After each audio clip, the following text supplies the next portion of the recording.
Welcome to the Radiant Mission podcast. My name is Rebecca Twomey, and I'm here with my amazing co-host and sister, Rachel Smith. We are on a mission to encourage and inspire others as they navigate through this life and with their relationship with Christ. We are a faith-based podcast, so approach all issues from a biblical lens. And we've been talking quite a bit about health and mental health lately, and today's episode is a continuation of last week's episode number 20 with Carrie Flanagan.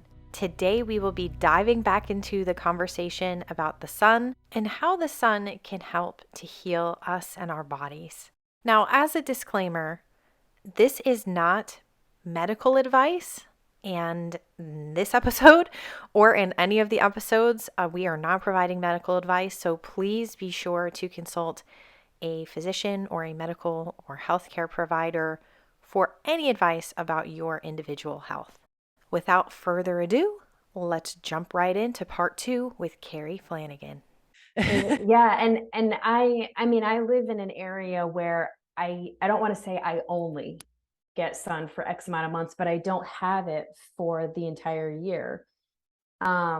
But the beautiful thing about the body and the intelligence of the body is that if you don't live in an area where you're getting vitamin D year round, your body will know that. So when you are absorbing this vitamin D throughout the months where you do have it, your body will store reserves to feed off of during the months where you don't have vitamin D.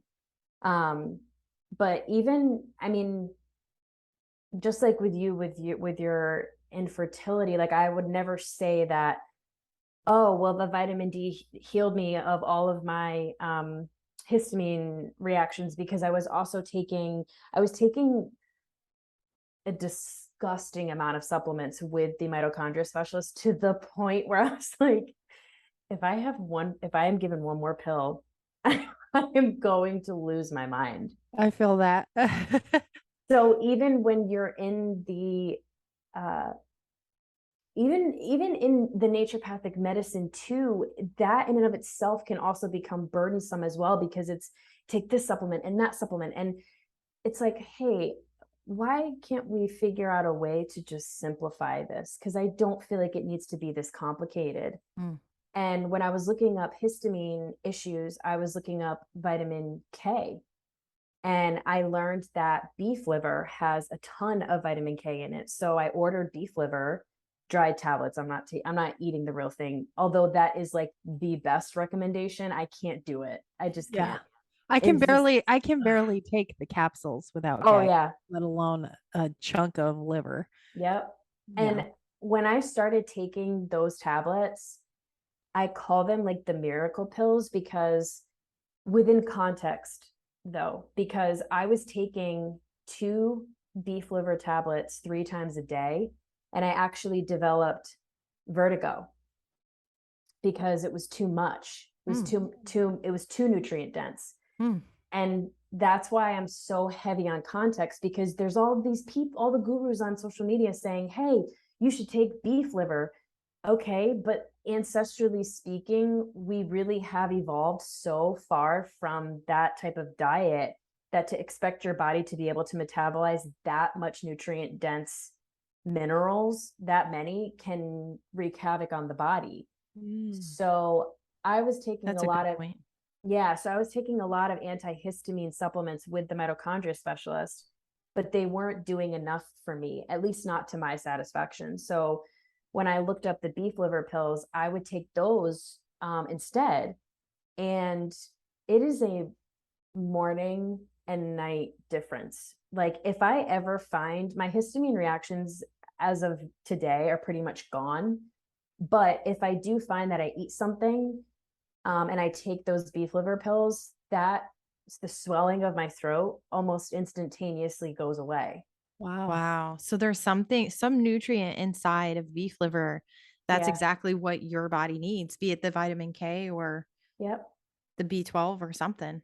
Yeah, and it's really fascinating to me when I look at medicinal practices, because of my experience and because of all the things that I've tried, all of the regimens, all of the supplements, all of the protocols.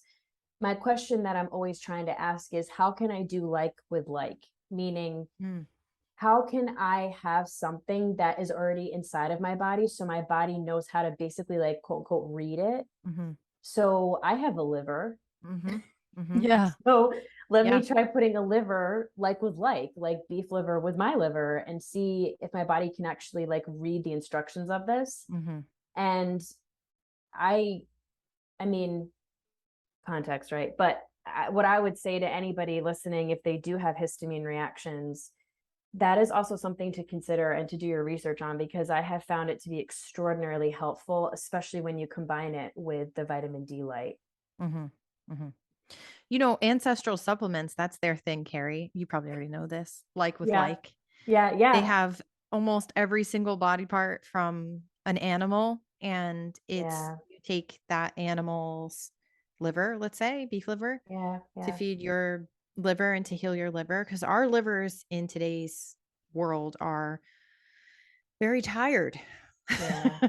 We are trying to process out so many toxins Yeah. and just icky stuff that it makes sense that sometimes our livers need a little bit of extra support. So Mhm. to me, in my mind, as someone who also suffers with allergy, histamine type of issues, at least Yeah. are in a good place right now, Yeah. Yeah. part of what I took too was beef liver. So that's interesting because I didn't put that together with some of my allergy stuff either. But Yeah. And I guess I should mention that for those listening, I went through a journey for almost 3 years to figure out an allergy that I was having anaphylactic reactions to. Just random one day, I had this reaction, had to end yeah. up going to the hospital, and they, give you epinephrine and high doses of Benadryl when you're there. And I'm like, I don't want to do this. First of all, Yeah. y'all know I don't Yeah. like going to the hospital. So wasn't a big fan of that. And then getting pumped with all these drugs that I don't even know what they are. Yep. Yep. And, I went to an allergist that Mhm. literally said to me, "You're never going to figure out what's wrong with you. You're just a highly allergic person." Because on my panels, I was coming back allergic to so many things. But then guess what? I figured it out, and I figured it out all by myself. See, but see, that is my, I look at anybody who I'm paying for a service, I'm hiring you. Right?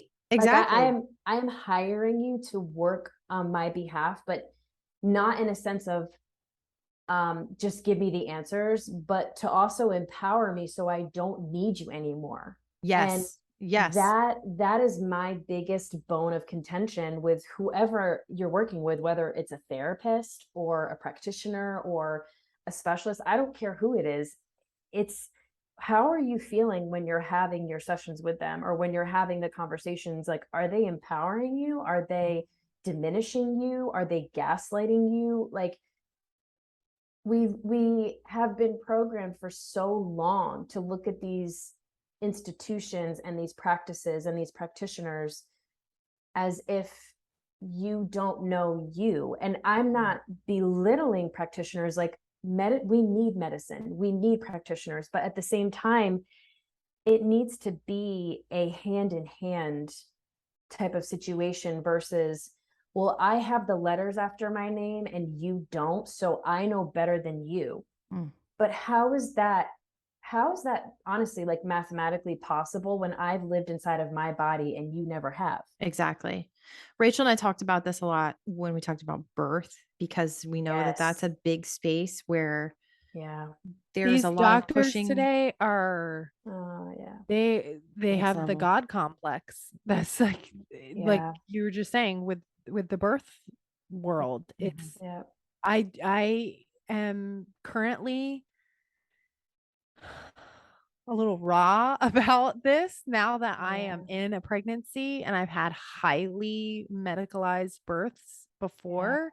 Yeah. And because of my journey, very similar to Rebecca's in the past few years, I'm like, I'm going to walk a different path. Yeah. And now I'm educated on, like you just said, we are the ones in charge of what happens to our body. We are Right. hiring, whether it's, a doctor, a therapist, or an OB or whatever, we are hiring you. But Yeah. what I just experienced recently Mhm. as I interviewed an OB Yeah. I was there to interview them. They thought I was there because I need someone to help me have my baby or have my baby for me. Little did they know. Yeah, they were literally like, the nurse literally asked me a question. Oh, she was like asking me a bunch of questions to answer up front, like all this stuff. And she's like, and you plan to have your baby at this hospital? And I'm like, we'll see. Yeah, I was essentially, your husband was like, here we go again. Yeah. But I was like, yeah, if it works out that way. And she goes, what do you mean? And I'm like, a lot of things can change. I don't know. I'm only like 9 weeks pregnant right now. Like, what do you, but what's funny and what I kind of wanted to get at of like Rebecca bringing up, you know, doctors in the birth world is I made it very clear as I interviewed this OB who is apparently the most VBAC friendly practice in my area, that they're the people to go to if you want a VBAC. And I said, I am looking for a practitioner that will support me to VBAC. This is what I want. And so I was very informed. She could see it, the questions I was asking, the things I was refusing to have injected into me. And even so much of they kept asking me if I would consent to a blood transfusion. And I was like, why do I have to consent to that today? Like, I don't know. I'm not going to talk about that right now. But anyway, I think I was raising some red flags of someone who knew too much. And she said to me, and this like really opened my eyes to like even more what the medical system thinks of themselves now, is she said, well, I know that some of my partners at this practice would not be comfortable delivering you. So your only option would be for another C-section for us. Girl, you asked too many questions. We will not be comfortable delivering your baby. Right. So and cut me you knowing, open, tape your mouth shut. Right. And me knowing like, this is my body and this is, I'm the person in control here, even though doctors will make you think otherwise. I asked why that is. And she essentially said, like, this is the honest answer she gave me, is there is not enough studies to show evidence that VBACing for my particular circumstance would be safe. She could think of one study and it was relatively small, about 100 women, and the outcome showed that it would be fine, but they're not, because of that small size of one study, they're not comfortable. She kept using that word comfortable. And so I said, okay, well, what would happen if I showed up at the hospital in labor? Nobody would deliver me. And I told Rebecca afterwards that I feel like this lady was writing in her chart, like Regina George in the burn book, do not trust this ugly Thea. Because I could see her demeanor change. And she said to me, if that's your plan, I suggest you find a practice that is more comfortable with you. Oh my god. Because it's not fair to put a doctor who's on call into a situation that they're not comfortable with. And so I walked away from this interview with this doctor like, wow, she just made it blatantly clear. Doctors don't give a crap about the comfort of me, the mother who has a baby living inside their body that has to come out. All they care about is their own comfort. That's what they care about. What about the question? One of the questions that you asked was about a gentle cesarean. Tell us they about were that. Probably like, code, we got a red flagger here. Gentle cesarean. Okay. So me being the nice person that I was, and I clearly saw in this conversation in this room that she didn't want anything to do with me. and I didn't want anything to do with her, but I'm a pleasant person. And so she did say, she's like, I'm sorry, this is just the way it is. And I'm like, I appreciate your honesty. I'm cracking up at I appreciate that you appreciate me, but I'm out of here. Yes. I'm like, I appreciate your honesty. And then I was like, okay, well, I'm going to entertain. So let's say I choose your practice to cut me open and have a C-section, because that is still my choice of who does that. I was like, how do you guys feel about gentle cesareans? And she goes, tell me what you think a gentle cesarean. This woman was probably so thrown by your questions, because I mean, I have such a hard time with this whole system, because a part of me really does feel very sorry for the people in it, for the physicians in it, because like I have friends who are doctors, I have friends who are PAs, I have friends who are RNs, and they're just caught in this wheel of insanity. Like, it's just insane. I mean, there's no partnership happening between this barrier of I am the doctor and you are the patient. And it's very sad to witness, because I mean, my biggest dream is to be able to create a system that is actually holistic, and it's this beautiful, cohesive. I was just going to say, Carrie, that there is a revolution happening right now in medicine, and I know you can feel it. I know Rachel can too. Yeah. I hope those listening can feel it too. But here's the thing that's amazing. If a doctor like this doctor that Rachel visited can say, no, you are not a good patient for me. You don't make me feel comfortable. Then listeners, remember this. You can do the same thing. Yes. Somebody doesn't feel good to you. If they are not aligned with your beliefs, then they're not the right practitioner for you. And that might mean you have no practitioner for a little while. Yeah. But that's where we have to lean into the Lord and into faith that he's going to bring us to the right people if needed in our lives. But I see something amazing happening, like you're saying, Carrie, with this holistic kind of journey, because where else are people going to go? Right. You know, like you said, we still do need some things out of medicine, you know, but there's so much ancient wisdom from folks that even Native American folks here in our country had so much knowledge about plants and herbs. And I mean, you could say the same for basically any nationality. There are going to be elders within that society that know things. Us here in America, we're throwing it all away for these pill bottles.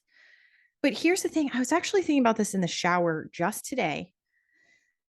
We haven't done an episode on Pharmakeia yet. I would like us to do that. And maybe this is our intro to Pharmakeia. But something that I've learned about it is that it literally is sorcery or witchcraft, in the sense that you can take it, but you don't know what the outcome is going to be for you specifically as an individual. Every person's individual DNA is different. All of us are different. We could take the same pill and it's going to impact our body however it impacts our body. And so it's something to remember that even for me, right? Like, I could take a Benadryl when I'm having an anaphylactic reaction, and it could save me from that anaphylactic reaction and bring down, you know, the swelling. But what did I just trade that for? Exactly. What, you know? Yeah. And some drugs, it may not be big. The trade-off might not be big, but sometimes you don't know what your trade-off is going to be. You could be trading off for liver problems, for liver dysfunction, for cancer, for heart disease. You don't know what it is that you are trading that little piece of sorcery for. Yeah. And I want to give a big one because this is one that Rachel and I have been talking about a lot. And that is off-label drugs. There are a lot of drugs that are used off-label for pregnant women. And one of those is Zofran. They give women Zofran for nausea. Rachel has been up against this. And do I take it? Do I not take it? Yeah. And I'm not telling anybody what to do or to take or not to take it. Right. But the studies that we do have on it show that it can cause deformations in babies that are developing. Yeah. It's not being used the way that it's supposed to be used, but it just so happens that it works. And so it's, are we willing to take that risk? And most of us are so, what's the word? We're like so programmed to the inserts. Yes. That doesn't even matter. I remember when I was at this point where I was like, I'm not going to read this. You know, this 4-page document that's attached to this pill bottle. I'm not reading this. I don't care. It doesn't matter. My doctor gave me this prescription. I'm going to take it. How many years did I do that? 15 years of my life where I didn't think about it. And then once you wake up to it, as my daughter would say, when someone's sleeping on the couch, wake up. That's like another, you know, drug is things that are injected into us. Yes. Without using the word that would possibly get us censored. I have had reactions to those since I was a child. And I was just talking about this with my husband recently. Here we go again. Here we go again. And I was telling him what happened to me, and I was reliving it like, isn't this crazy? When I was 17, I'll just use the name, Gardasil, you know, waxine that is still on the market today. When I was a teenager, it had just come out. And we don't really know what studies they did. I mean, you know, you have a background in epidemiology, so I'm sure you kind of have an idea of what goes into something coming to market. When I got that first injection, I was 17 years old. My mother was not with me, and she didn't consent to it. I consented to my own at a family practice doctor at a well visit. And because she was like, cervical cancer, this, that, like, I wasn't reading an insert or side effects or had any idea. I was like, okay, like I was also extremely mentally ill. Like I shouldn't have been making any decision. I'm laughing at Rebecca laughing at you. I'm also extremely mentally ill. Why anybody would let me make any decisions for myself? Nobody should have let me do anything. You have a good sense of humor about my past. So she injected me with this, and the second that plunger went into my arm, I started feeling lightheaded. I was like, oh, I feel lightheaded. And she was like, oh, just, you know, come to the front desk whenever you feel ready to make your appointment for the next one, because you got to get 3 of these. And hurry up and get to the desk, make your next appointment. You got to come back. Right. And you're like passed out on the ground. Right. She almost was. I was at the front desk a few minutes later. And this is the only time I've ever experienced this in my life. I start feeling my periphery closing in on me and going black, and my ears on fire. And I'm like, what is happening to me? And the next thing I know, I'm waking up on the floor of the waiting room, because that's where the desk was. And my doctor and the nurse are standing over me, freaking out, like on their faces they looked scared. And there's a waiting room full of people. And I just passed out in front of all of them as a teenager. And the doctor's like, we got to get her to a bed. And they like rush me back into a room. So I was explaining this the other night to my husband, like reliving it. Like, isn't this weird to go through as a teenager? That my mom never even knew about it, that this Yes. just happened Yes. with a doctor. Mm-hmm. And they get me to a bed and they said, this is what they said to me. Yeah. I'm not even kidding you. Mm-hmm. You must have an aversion to needles. And so you fainted.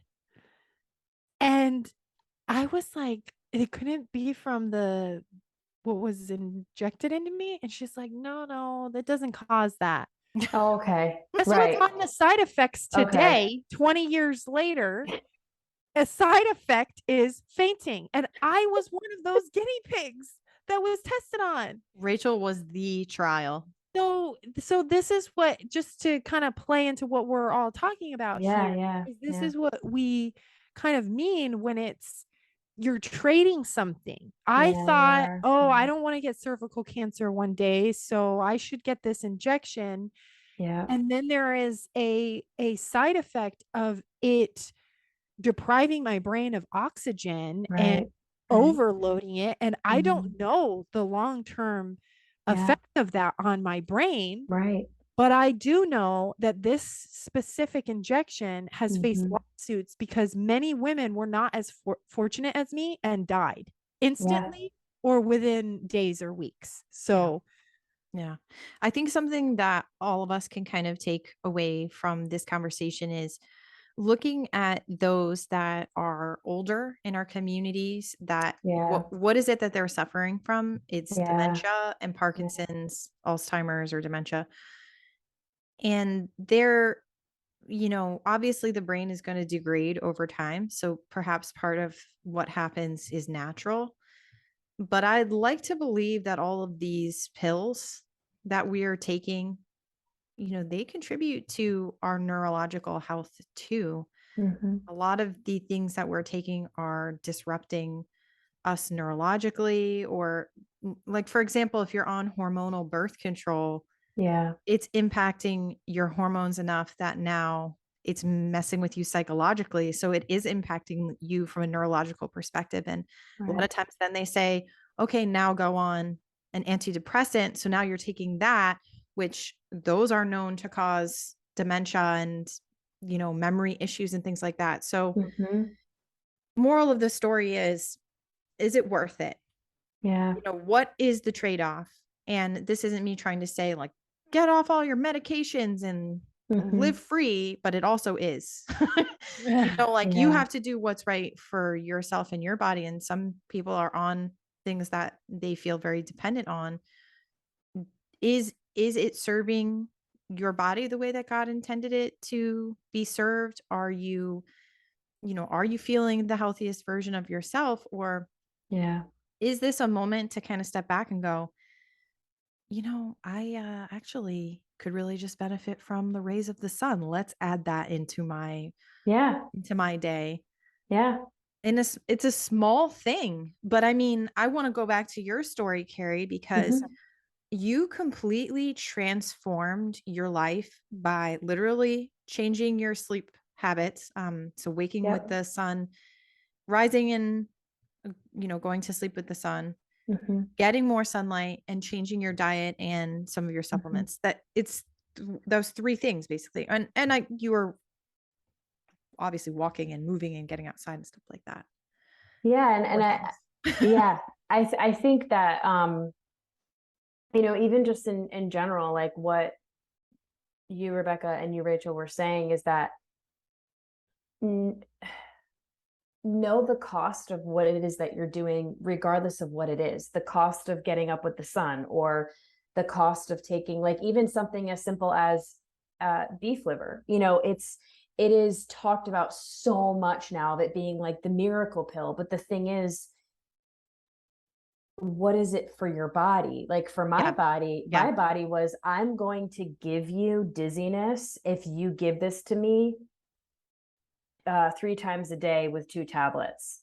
So because it's so extraordinarily dense in minerals.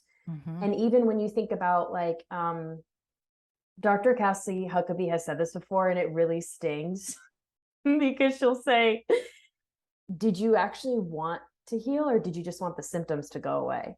And I'm like, ow, that really hurts. that really hurts. Like that burns.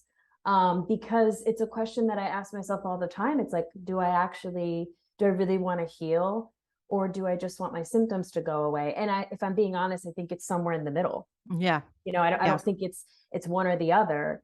And at the same time, it's about understanding, like, what is medicine for you, and how can you very teeny tiny and small bite-sized steps start implementing things that are medicine for you. Like, what does it feel like? How do you feel if you were to wake up with the sun?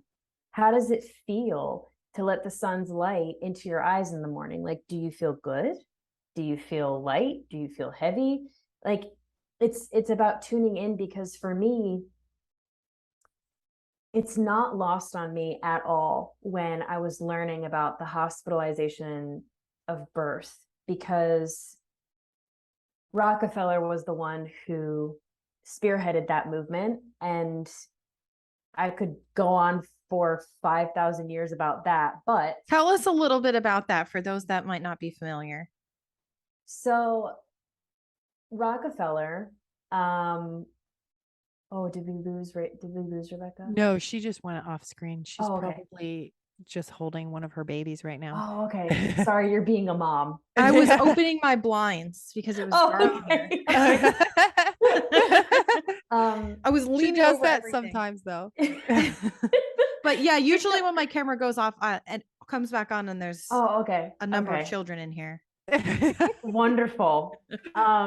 So I learned about this in epidemiology, and it blew my mind, and I've never forgotten it. So Rockefeller founded the hospitalization of birth because he said to himself, if I can get the hospitalization of birth, I can start the medical industry. So just let that sink in. Like, let that sink in for a moment of, if I can get this to work, my slip and slide, if you will be through women and dollar signs. Exactly. Right. So when they started doing the hospitalization of birth, they demonized midwives hardcore. Like, they told women, if you have your baby via a midwife, your baby will die. And the way that I picture it in my mind is that scene from Beauty and the Beast when Gaston was trying to scare the villagers of the beast, and he's like showing them the mirror, and he's like, unfortunately it caught the beast in a bad time, and the beast was like roaring or whatever, and there was like saliva dripping from his mouth. Like, it was not a good look. He could have been going to the bathroom or something. Yeah. Not a good look. So they demonized the midwives, and they like straight up just put a doctor into a room and said, birth the baby. Like, there was no education on this. So the minute they started to hospitalize births, the child mortality, not the infant mortality, but the females, the women were dying suddenly after birth. And I'm talking like within 30 to an hour, like 30 minutes to an hour, because for people listening, you have to understand that back then, for us in the modern day world, it's common sense of, oh, if I touch a dead body, I should wash my hands.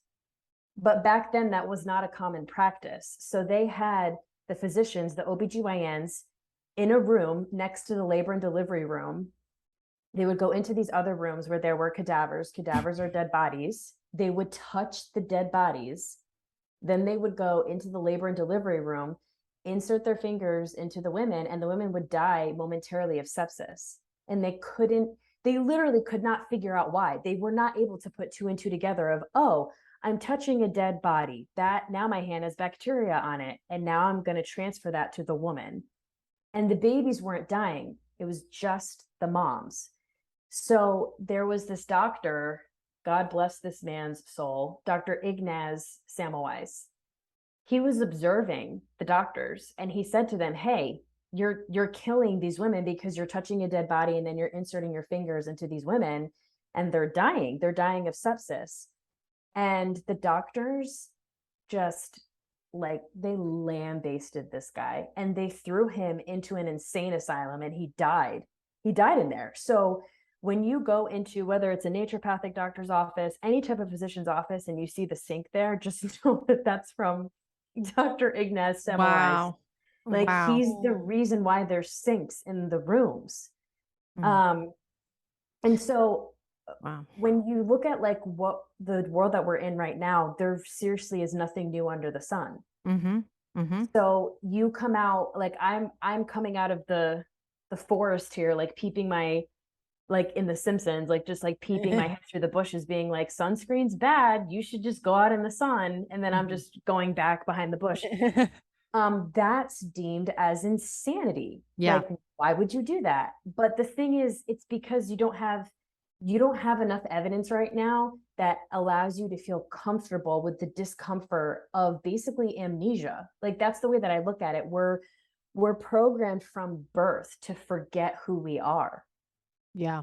And so if you can have that amnesia strong enough and loud enough, I mean, I'm not praising this man by any means, but Hitler said it. Hitler said, through constant fear and repetition, you can have a man believing that hell is heaven and heaven is hell. Mm. And that's just the way that our psyches work. Like, if I tell you day in and day out, the sky is green, it's green, and I give you all the articles, you're eventually going to believe it, even though you're thinking, I would never believe that. Mm-hmm. But you will, because if I stuff you full of fear and propaganda and I just repeat it over and over and over again, your brain is the computer that will eventually be like, hey, they keep saying this, so because they keep saying it, it must be the truth. Yeah. Right.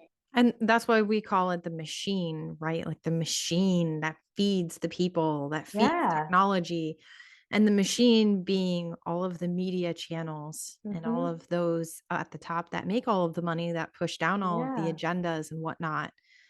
You know, it feeds this beast, because I'll tell you, there is no money to be had on vitamin D from the sun. None. No money to be had. Yep. And that is why there is a conscious effort to dim the sun. That's right. And That's right. to put things and elements in the way of the sun that is a natural and free healer for us. And if we can get healing from the rays of the sun and we don't need Pharmakeia, then, you know. I mean, even if you were to observe, let's say you have a house pet and you observe where your house pet, or chickens, if you have any type of animal, observe where they are throughout the day. Because if you observe, I'll use a dog as an example in your house. Your dog will move and position its body where the sun is coming in through the house, and just consistently, like they've like done studies on this, and it's really fascinating because even the dogs know. I literally have a cat laying next to me right now because my window is open and the sun is shining on the bed, and he's laying in the sunshine from the window. See, like, even it's, nature is forever telling you the truth.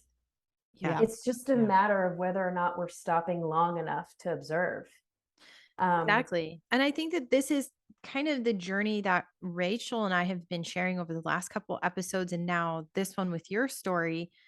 Is it's not until we really understand or seek to understand our bodies the way that God created them, until we are able to see, whoa, what is going on here? This body, human body, is so intricately made that all of my hormones depend on XYZ. And if I do this, then this will happen. And if I do that, then this could happen. It definitely, unfortunately, sometimes takes us suffering first before we can get to that point. And I think that's what can be so hard about talking about health, right, Carrie? It's like, some people don't want to hear it. They don't care because it doesn't relate to their particular suffering, or they don't know that they're suffering necessarily the way that maybe someone on the outside might be able to go, ooh, you're taking hormonal birth control. I can tell how that's impacting you. But until that person has had enough, that's the time that they'll seek. And I think there's also this role of too much information, and people don't know, like, we don't know how to discern anymore of like what really is true. Because like if you research enough, the ketogenic diet is what you should do, and if you research enough, intermittent fasting is what you should do, or the Wim Hof theory, like all of these things that are now becoming mainstream, which is beautiful. Like I'm glad that there are wonderful practices that are becoming, they're not buzzwords anymore, like they're actually conversations that people are having. But it becomes very hard to know, like, what is medicine for me, Carrie? Mm-hmm. Like, Mm-hmm. what is medicine for me? And I think that requires, like, it's a computer, so a computer runs diagnostics. So the way that I can mentor somebody in that would be, do something and see how you feel. Like, do you actually feel energized by doing that? Does it feel good for you? But that in and of itself also has to be in context, because we're also a dopamine addicted society. So we're not really used to, like, oh, I actually have to have grit, and oh, I actually, sometimes things may be uncomfortable for me. But even in like my practices, it's not necessarily normal to wake up with the sun and go to bed with the sun. Like, yeah, Carrie goes to bed crazy early. I can't text you after like 6 p.m. It's terrible. Like, you become the freak, you know? So it's like, there's so much 4 a.m. yeah, right? Like, or taking an ice bath. Like, I don't wake up and I'm like, yeah, you know what? I love taking an ice bath, because everything in me is screaming to get out of that tub. You know, Carrie, the first time I ever took an ice bath was when I did a Tough Mudder. And they have this part that you go in and you're like forced to go in under the water, because you have to go under the water in order to like get into this little cage. Oh when I got out of that, I felt like my heart was going to explode. It was the most intense stress I've put on my body in a long time. But it's probably good for you, right? Well, see, that is why it's so important, because to understand your body, because just because Wim Hof is doing it, it doesn't actually mean that it would be good for you, like personally. Because have you gone through a lot of trauma recently? Are you dealing with a lot of anxiety? I don't know if putting your body under an increased heightened level of stress right now would be beneficial for you. Like, it depends on everybody's body. And where were you when I was drinking a gallon of water a day? You should have talked me out of it. Oh, you know what? I saw it on your stories and I was like, I don't want to be that person. You did help me though. You were like, girl, put something in that water. Stop drinking it straight, or something. Please. Yeah. I kept saying the same thing too. Yeah, you two both tried to help me. Some people you can't help. You know, I'm feeling very, I'm feeling very inspired right now by this, like, your sharing of waking up with the sun and everything. Yeah. I'm going to Mexico next week for my anniversary with my husband. Oh my God. Here we go again. Here we go again. I'm going to do it. I'm going to say to him while they're there, because I'm really struggling right now since I'm pregnant and I'm on the cusp of being in the second trimester. Yeah. I am so sick, like from nausea. Like, it's been so bad. My entire life has fallen apart. It's in shambles. So sorry. And Rebecca and I rack our brains at where pregnancy nausea comes from, because some women don't experience it. I had some theories before I got pregnant, since it had taken me so long, that had to do with mineral deficiencies and things like that. So I did all of these things to hopefully try to prevent it. Clearly none of that worked. So now I'm like, I don't know, but I was thinking about, as you were talking, the best guess that I have is that the nausea has to do with hormones, you know, the estrogen and the progesterone that your body needs to sustain a pregnancy. And I have been having a little bit of issues with my progesterone. But as you were talking, I have, for the past few months that I've been pregnant, pretty much like shut myself up in a hole, like crawled away to die in my bed. And I never see the sun for months because I just am so sick. Like I got to be Yeah. near somewhere I can throw Yeah. up. Mm-hmm. And so as you were talking, I just kind of like felt inspired. Like Mm-hmm. I have been so hoping I would feel better being in Mexico. Like we've been looking Yeah. forward to this trip since before we got pregnant. But Yeah. I'm like, you know what? While we're there, I'm gonna watch a sunrise and Yeah.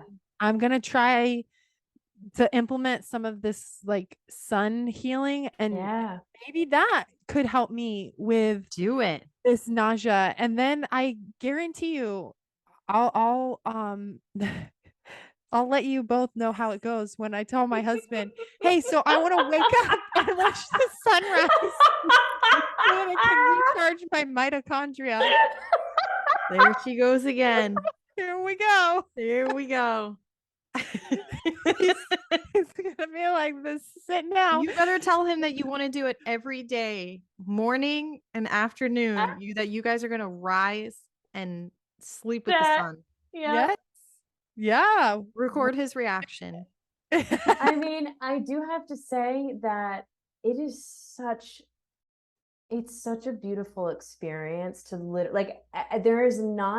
there's yet to be a sunrise where I'm not fascinated, because I'm just like, I cannot believe that this thing gets, like, it just knows what to do. And even when you look at the story of Christianity, it's so beautiful because the winter solstice is the story.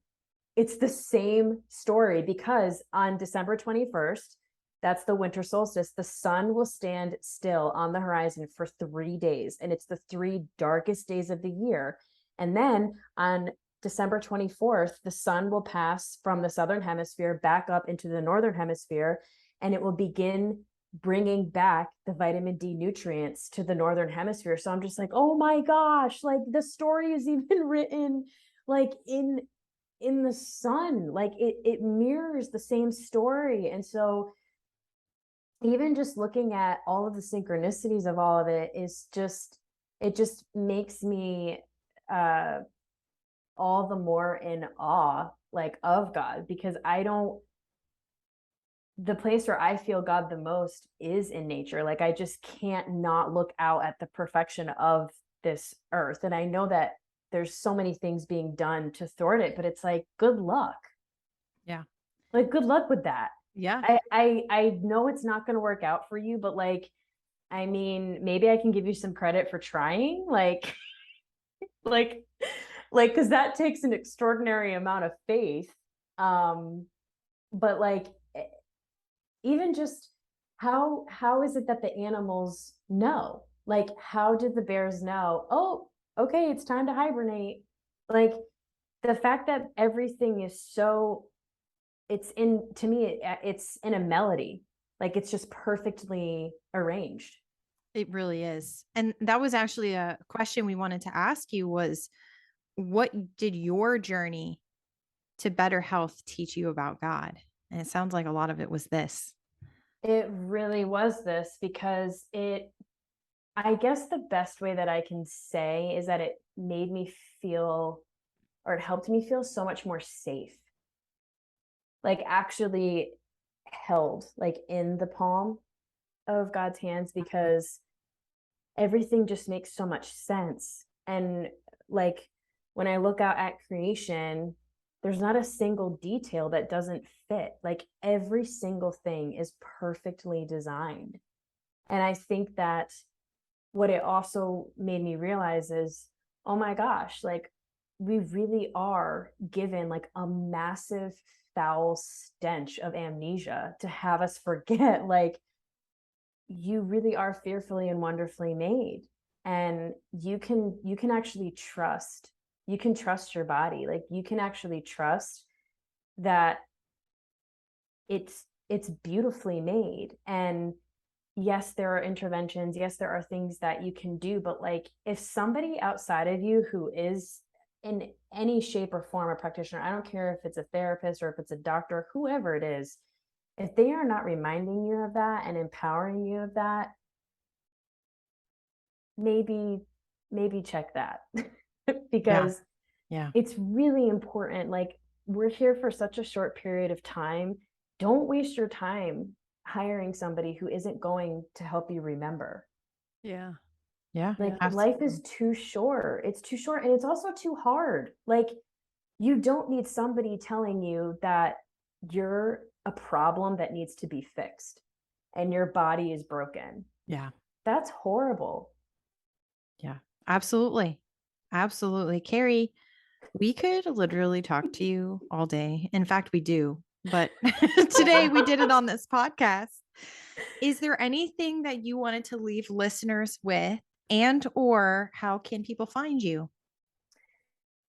Okay, so I'll answer the second question first. Okay. So people can find me on Instagram. It's just Carrie Flanagan and then the number 3. That's it. That's it.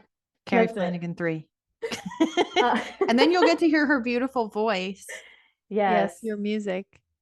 And I think the thing that I just want to remind people of is that you really are fearfully and wonderfully made, and there isn't a blemish in you, and that you really can trust your body, and that you are worthy and deserving of living a beautiful life. And even if you're bedridden, even if you feel like you can't take another step, just pull open your curtain and just look out at the trees and understand that things will get better for you. But it first starts with you, and you get to make that decision. Wow. Very astute, Carrie, and beautiful. I love it. Thank you for being here with us. Oh my gosh. You. Thank you for having me. This is awesome. Yeah. So much oxytocin just floating around. Yeah. Oh, so exciting. And thank you to those listening. Thanks for tuning in and for being on this journey with us. If you'd like to follow along outside the podcast, you can join the mission on Instagram at The Radiant Mission, or on Facebook, The Radiant Mission Podcast. On YouTube, you can see us live joking around. And today I would like to close with Psalm 121, verses 5-7. The Lord is your keeper. The Lord is your shade on your right hand. The sun will not smite you by day, nor the moon by night. The Lord will protect you from all evil. He will keep your soul. Thank you, Rachel. You're Wishing you all a radiant week, and we'll see you next time.